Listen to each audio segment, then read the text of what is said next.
ما فعلوه إلا قليل منهم ولو أنهم فعلوا ما يوعظون به لكان خيرا لهم وأشد تثبيتا. الله تبارك وتعالى وي ولو أن ستون من كتبنا عليهم من فرل نيدو بينا في جيبه من ويب أن اقتلوا أنفسكم وري وانكي جمون دي أو يخرجوا من دياركم ما يلتون كقال جمون ما فعلوه بقول تانو دون إلا قليل منهم سناسير أبي ما بيدو ستاونو بي ساتنا نانو توبو بيمو وانو أرام بي ساتنا نانو توبو بيمو عندي رونو بي غارني في زمان عند موسى الذين بي فاقتلوا أنفسكم كا وري وانكي جمون دي مانا وري ndire hakkunde rewnoɓe garde ɓe rewa nun ɓen ma ɓe piira ɓe haɓa waraɗo won sayi on ɗo yani shahid ɗum ɗon laɓɓinimo warɗo jaɓanama tubuye joni noon Allah subhanahu wa ta'ala wi himo noddi ɓeɗo tun yoɓe ar ɓe insinoɓe Allah nela ɗon insinanoɓe ɓe salike ɗum fi Allah yafanoɓe par ce que ko ɗum feƴƴuɗe mbawto walaw annahum id zalamu anfusahum ja'uka fastaghfaru Allah wastaghfara lahum rasulu lawajadu llaha tawwaban rahima ka joni ko ɓe wiyano tun ko ɓay ɓe bonni yoɓe ar tun nelaɗo insinanoɓe Allah kamɓe kadi ɓe insino Allah ɓe tuwo ɓe rutto Allah yaafoɓe ɓe salike wadde ɗum ko hoyi e tawno noon ɓe wiyano ɗo e tuube maɓɓe jaɓe ko yoɓe waɗu ko yimɓe Musa ɓe wanno ko hara ko ɓe waridir kamɓe kadi si ɓe jaɓane tuubu buye ma ɓe wiye ma ɓe egga ka galleji maɓɓe to si woɓɓe ko ɗum fawano woɓɓe si bonnino ha ɓe falama tuubude wiyeteno ɓe eggu kaɓe jeeya ɗum ɓe eggu ka nokkure kaɓe wowti ɗo ɓe andi adi hadise kaneɗo maki warnoɗo 99 o faala tubude o landi goɗɗo rewowo Allah kono gandal ɗuɗa o wimo an ala tubu buye o wari on ɗon kadi woni temedere o landoy goɗɗo kadi jomiraɗo gandal on inniɗa mari tubuye kono ma e gayndi leydi ka waɗɗa ɗi boneji ɗo ndiɗo leydi moƴƴanama yaw e leydi kaariɗi ko ɓawa ko yaata ɗon noon mayde tawimo hakkude ɗon malaikaɓe wippodirimo Allah waɗi malaikaɓe yurmede ɓen fooli donc ɓen ɗon kadi woodi woɓɓe fawano fi yo jaɓane tuubu e mum ko ɓe yaltuka koɗole maɓɓe ɓe eggaton Allah subahana wa taala wi si goɗɗo jaɓali sariya hoyɗon siko sattuɗo fawano e makko o jaɓayno Allah anna sawno menen katabna alayhi men farluno e dow ɓen mi wiɓe an iqtulu anfusakum ware wonkiji mon ɗin mana koyon waridir onon kadi ana yimɓe rewnoɓe gardi waridirino noon si jaɓane ɗon tuubu wiye aw ikhruju ma mi wiɓe yalte min diyarikum ka galleji mon fi on jaɓane tubuyeji mon ɗin ma faaluɓe goltano illa qalilum sina seeɗa minhuma walaw annahum si tawnole kamɓe faaluɓe golluno ma yu'aduna bihi ko ɓe waajora e mum kon hara ɓe wino ɓe waɗuno ko ɓe wiya ɓe waɗu kon lakana ɗum lattono hayra lahum moƴƴere maɓɓe wa shadda ko ɗum ɓurayno tiiɗude kadi tasbita ko tabintinta ɓe ka dina wa idan on sayi si ɓe wanno ɗum la ataynahum men okkorayno ɓe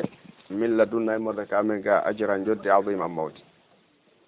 wala hadaynahum men fewnayno ɓe siratan e laawol mustaqiman fewgol ngol yani men hollayno ɓe laawol fewgol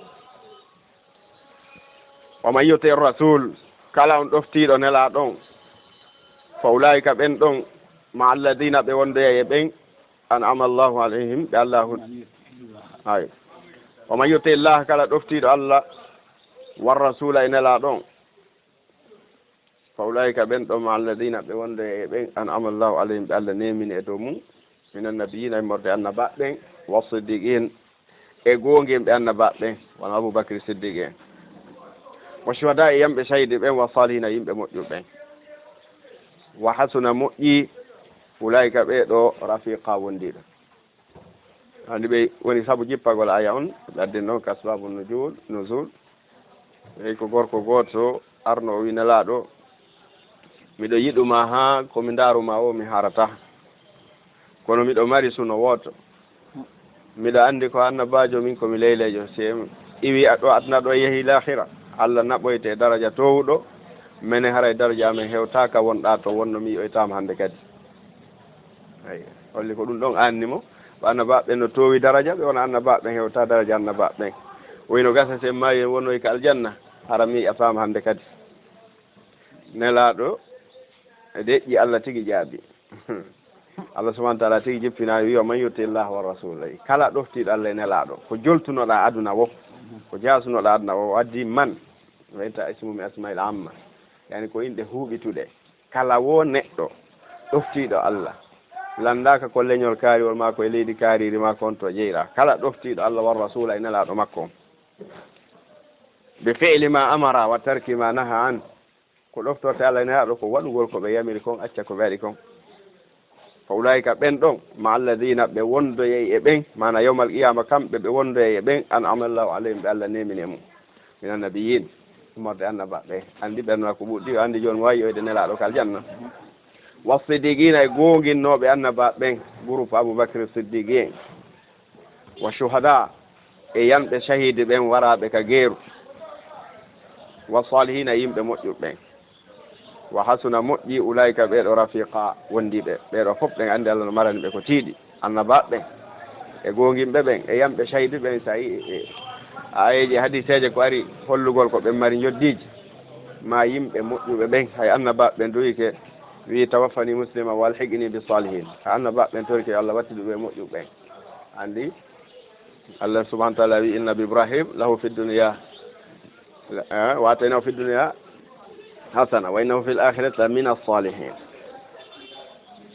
dhalika al-fadlu ngal ɗon ɓural noon min Allah koye mortongal ka Allah yo Allah arti koye wawugol ɓernde mum nden tawa kala ko watta koye ɗoftare Allah e ɗoftare nelaɗo metti fiɗe kono noon ko ɓural Allah Allah no arti kangal kadi moyɗi wo yo Allah arti koye wa kafa billah Allah yoni alima anduɗo Allah yoni anduɗo jeeya e makko ɓen no wonirno ɓe sifori ya ayyuha alladhina hay kono ɓe amanu gonɗinɓe hudu ƴette hijrakum rentorɗi mon ɗi yani ƴette armuji mon ɗi fanfiru yahon ka jihadi subatin yani yahon ko on yaron seeɗa seeɗaɓe a winfiru ma yahon jami'an hiɗo waɗi moggere ɗo waɗi jama Allah subhanahu wa ta'ala noddi ɗo julɓe yamiri ɓe ɓe ƴetto armuji maɓɓe ɗi ɓe yalta ɓe waɗa jihadi ɓeɗo heferaɓe wayna min ko no e moɗon noon lamalla yubatti an ɓen ɓe no tardina ɓen ɓe no nenna kamɓe toujours ɓe waɗa ɗon taswif nden min waɗay nden min waɗay nden min waɗay ɓe habbo ɓe waɗa nenno ɗon ha yahon accomɓe ka galleji maɓɓe fayna asabatkum so heɓoyi on musibatu masibo si tawi hefera ɓen waɗoyi on masibo ka haare toon o welto ko o yahano kon qala wiya kad an amallah oyna gonɗi Allah ni moƴƴike Allah nemini Allah yeedo an islam akun nde wonno mi laataki ma'ahum miɗo wondi e ɓe julɓe shahida miɗo tawa batimi yahano e o geeru haari ko ɓe heɓoyi batimi tawanoka ha welto anda hara ko ɗon joddi mawni ndi woodi saabu si ɓe o yarno ɗo e ɓernde laaɓunde o wara ɗon ko direct kal janna so rutti ko heeɓi ɗon barme on barme kadi no wawde wondemo saabu e hal janna o ruttoda kadi e nema e mantore Allah waɗa sabakum seeɓoyi on noon fadlum ɓural min Allah mode ka Allah tawi ko onon fooli heferaɓe ɓen heeɓi jawle ha ɗon kadi o ara tawi ɓulannama o wi'u kallam takum e laatanoki baynakum hakkude moɗon bayno hakkude makko ma wadda tum weldiga saabu kala yiɗirɗoma noon hara wiɗama sa heeɓi suno o wonda sa heeɓi moƴƴere waray on ɗon wawi si weldigal ala hakkude mom o wiya ya laytani o enna hana ni nola jaka kuntumi laato mahum miɗo wondi e ɓe julɓe fa fuusa min kadi mi male fawsan adima malore mawde min kadi heɓa ɗe jawle ɗe ɓe sendata ɗo ara lan tawa holli kanko ko reen ɗum o ɗofti si weeli ka diina himo toon si metti fala toon ɗum ko mande nafigi fal yuqatil yo haɓide yo piiride yo haɓide fi sabilillahi fi lawol Allah ngol no yaara yeeso alladina ɓen yashruna alhayata dunia yeeyoɓe gurdam mum adna ɗam bil akhirati fi yo heɓo e lahira Allah subhanahu wa ta'ala kala neɗɗo yeeyeɗo gurdam mum adna ɗam fi yo heɓo e lahira on aljanna hara yo wakkilo haɓida ɓe heferaɓe hara en wayni si yawɗo ka jihad on hara o yeehi yeegol wonki makko kimfi aljanna ɗum si Allah subhanahu wa ta'ala no inna Allah ashtara min almu'minina anfusahum wa amwalahum bi anna lahumul janna Allah wi o soodi e juuɗe gonɗi ɓe wonkiji maɓɓe ɗe jawle maɓɓe ɗen coggu ngun ko aljanna o man yuqatil kala haɓidaɗo fi sabilillah fi lawol Allah ngol ayi toujours e taw annuye ko haɓideteɗa kon ko fiino diina Allah kam ɓantora ɗum ɗo yalti piiridegol e kala hadafu gokku ngo wigol ko fi patrie amen on ko fi leñol amen ngol ko fi ɗum ha ɗum nande mayde ɗon o maayugol hara ko fiino diina yaara yeeso fa yuqtal o wara e nder mum aw yaglib ma o fooli ay ɓeɓen fa sawfa no gasa nutima hokkamo ajiran jodde adima mawde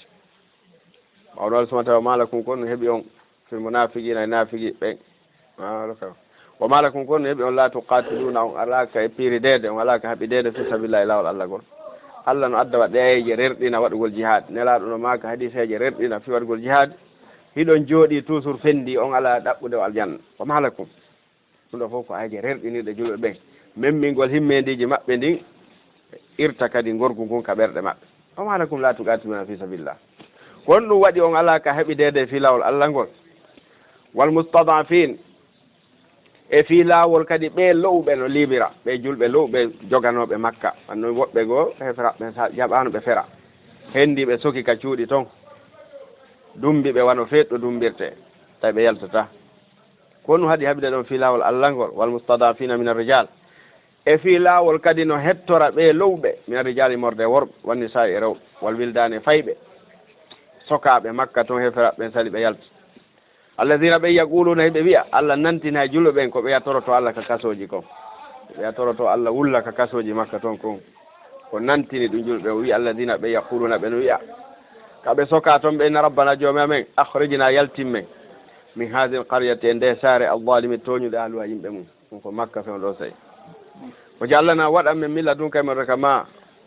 waliya giɗo o jallana waɗan men milla ɗum kay moɗo kama nasira ɓal ayi ɓeya wuuli makka duyi ɗum Allah nantin julɓe madin jiñini ɓe jiñiniri ɓe ɗin konngudi kadi kono ɗum haɗi imma ɗon waɗon jihaadi julɓe no piyede no loƴira waɗi ni no ayi wande ni julɓe no huuɓa adnan fof no piye ara woɓɓe go kañum no jooɗi no ñaama no yara hikka kañum hay hunde waren akkisaɓe wiya ko kamɓe woni toñude kefere wa ka leydi mum ara tawa goɗɗo ka leydi makko e pigol mo wara ɓe faale wiide ko wonɗo dartade on ɗon o woni toñude nde wonno imanoy koyno loyi alladina ɓen amanu gonɗinɓe yuqatiluna ɓe piiridede ɓe haɓidede fi sabilillah fi lawol Allah ngol gonɗinɗo so yeehi jeeru kanko ko haɓidete ko fiino lawol Allah ngol fiino diina Allah kam ɓantora walladina ɓen kafaru heferaɓe yuqatiluna kamɓe ɓe haɓidede fi sabili tahut fi lawol penale fi lawol tahumutaji ñawiray ɗi ko na sari Allah hande yimɓe ɓe wi mayata fi sabilillah kono no mayde fi démocratie kono ɗum ko konngol iwrugol e occidentaux en bongol ngol annduɗa fus mo maayi ɗum ko zéro sina hara hawra e ma hara naafi ɗum yaltanɗa hara hawra e ma hawraɗo e mum ala feere kono watta a yaltu fi piiro piigol ko fiingol konngol ma ko fi ɗi ko porto adde hibbi hoore men yo taw an kadi ko si tawi joni woɓɓe wi dina marsata ɗo an kadi immoɗa wiya dina marsay piirdeɗa fi ɗum ɗon Allah wi julɓe ɓen koɓe haɓidete ko fi lawol Allah ngol heferaɓe ɓen ko piiridete ko fi sabili tahut hande ala tahutaru mawndu ɓuuri ɓe occidentoɓe dariɓe wi ko Allah wi kon foppo yo waalo ko pemen ɗen gollirten haqqillaji men ɗin koye marso adna o ɓe ko tahut sina ɗum Allah subahana taala fa qatilu haɓe awliya cheytan ɗi jatigi cheytane ɓe welɗiɓe cheytane haɓeɓe inna kayde cheytan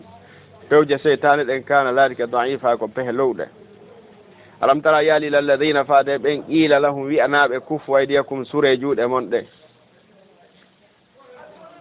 yani ture juuɗe mon ɗen e toñugol yimɓe ɓen waqimu salata daran o julde nden watu zakata toon zakkam ɓe jaɓi ɗum kono falamma kutiba alayhim nde farlano e maɓɓe alqitalu hare nden ɓe wano ɓe ƴettu armuji ɓe engage o heferaɓɓe ida fariqum tawi fedde goo minhum e maɓɓe yahshawna annase ɓe hula yimɓe ɓen ka khasiyatillahi no Allah haala hulirede noon aw ashadda khasiya oɗo aw ɓeynata bal ashaddu khasiya waren ɓe huli yimɓe ɓen ɓuuri no ɓe hulirta Allah noon hakke ko ɓe hulata sinama yahay ka geeru andana egol geeru warata goɗɗo goɗɗo yaha ka geeru artoyama wona ka suudu nawnare tawa on ti waram mayde no arde goɗɗo o ko maayi wiyete wa qalu ɓe wi rabbana joomi amen ɓe wiya mana ɓe wulto ɓen rabbana joomi amen lima katabta alayna ko fiyon ɗum farlanda e dow men alqitala hare ndek lawla akhartana ko hanno nennitanamen ila ajalin qaribin hay waktu ɓattiɗo hara men waɗi ɗum e ɗum e ɗum par ce que kala ko wiɗa ya nenni tan haara ko fi probléme e aduna par ce que ko fi yeeyugol est ce que ko fi darnugol galleji ko jommugol rewɓe ɗum ɗo noon Allah hawtiri fof wi ɓul wiyetoɓe matta o duniya o dakkanmi aduna qalilum ko seeɗa hay si ko wiyaɗo no ɓuuri jogade on ko gokkun ni ñande goo ɓe wiyay on o maayi wal akhiratu ko lahiran khairum ɓuri moƴƴande liman ittaqa wonande hulɗo Allah wala tudlamuna on toñatake fatila ko fotata no fatil fatila yewtino ñanden ko garawel gongel ni wongel ka nder foɗɗe tamar te fatil yani ɓe toñatake ko ɓuri e fanɗude ayna ma takunu nokku woka laatiɗo yudrikumul mawtu mayde nden hewtay on itay ko mayde hulɗaɗi yaha ka jihaadi ko mayde hulɗaɗi engasɗa heferaɓe ɓen haɓaɓe dartoɗaɓe alsumantale ka wonɗa oɗo mayde nden hewti wala kuntu hay so laatike fe borojin yani hiɗon e soroji mo sayyada ɓantaɗi hay so woni étage ji towɗi hay so woni e galleji waɗaɗi tataji mayde nden kande natani tawa to wontinde waram man to sibum seeɓiɓe hasanatum moƴƴere yaqulu ɓe wi ay haadihi nde moƴƴere min inde laahi ko Allah immori ɗum kadi ko jikku naafigi si moƴƴere ari e mum wiya ɗum ɗo ko Allah wanto sibum sa yiya si bone heeɓiɓe yaqulu ɓe wiya haadi o bone ɗo mi inde kako immorde ma hanne laaɓe ɓe damba moƴƴere nden Allah bone on ɓe damba e ma laaɗo no jogaki moƴƴere jogaki bone komo ɗoftike mo noon no heɓira moƴƴere sabu ɗum mo yeddimo no bone no heɓira ɗum sabu ɗum kono bone e moƴƴere fof kokoye juuɗe Allah woni ko ɗum si Allah jaabi qul wiwɓe kullun fof mum moƴƴere nde wo ko boni ko wo min indillah fof ko Allah immorto fof ko Allah immorto famali hawla il qawm ko honɗum heeɓi ɓeeɗo yimɓe la yakaduna ɓe ɓata yafqahuna ɓe faama hadisan yewtere ɗum waɗi ɓe kan ala famde ko wona yewtede kon ɓawde Allah subahana taala wi bone moƴƴere fof ka makko iwrata qul kullu min indillah on ɗon a yattiyarde ka yetoɓe fof ko Allah immorto o holli en noon needi hakkude men e makko wondema hay si tawi ko kam makko immorto boneji ɗin ko ene wonta sabu hay bone kala hewtowo ma ko an waɗata sababu hunkum bone on noon hewte ala noon Allah haajino fof kono fiino heɓiren needi hakkude men Allah holli moƴƴere nden ko yen dambo e makko bone on pottinen e makko qul inna Allah la ya'muru bil fahsha ko wayi so yima asaba kala ko heɓmami hasanati e moƴƴere fa min Allah ɗum koye morde ka Allah na an gollani ɗum wona goɗɗum waɗanɗa Allah ko tata mo hama yoɓde ɗum ɗon ɓawi mbaɗodira Allah sakko kono en kurkantomo goɗɗum donc o wi kala ko heɓma moƴƴere ɗum ko Allah tun immorde ka Allah tun kanko bagor ma hokkuma oma sabaka kala ko heɓma min sayyati e bone fa min nafsik ɗon sa ko immorde wonkimaki ko kanki woni sabon wa arsalnaka min lima linnasi wonande yimɓe ɓe rasula ko anelaɗo wa kafa billah Allah yoni shahidan seede